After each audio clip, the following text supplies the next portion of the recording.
இன்றைய பைபிள் வசனங்கள்.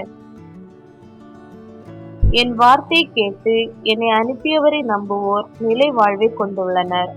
அவர்கள் தண்டனை தீர்ப்புக்கு உள்ளாக மாட்டார்கள். ஏற்கனவே சாவை கடந்து வாழ்வுக்கு வந்து விட்டார்கள் என உறுதியாக உங்களுக்கு சொல்கிறேன். யோவான் அதிகாரம் 5 வசனம் 24. அதற்கு பின்பு நான் மாந்தர் யாவர் மேலும் என் ஆவியை பொழிந்தருள்வேன். உங்கள் புதல்வரும் புதல்வியரும் இறைவாக்கு உரைப்பர்.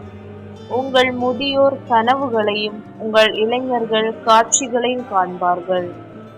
யோவேல் அதிகாரம் 2 வசனம் 28.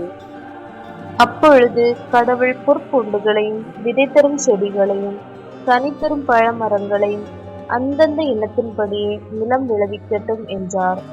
அது அவ்வாறே ஆயிற்று. தொடக்க நூல் அதிகாரம் 3 வசனம் 11. என் சகோதர சகோதரிகளை, பல வகையான சோதனைகளுக்கு உள்ளாகும் போது நீங்கள் மகிழ்ச்சியாய் இருக்க வேண்டும் என்பதை கருத்தில் கொண்டிருங்கள். யாக்கோபு அதிகாரம் 1 வசனம் 2.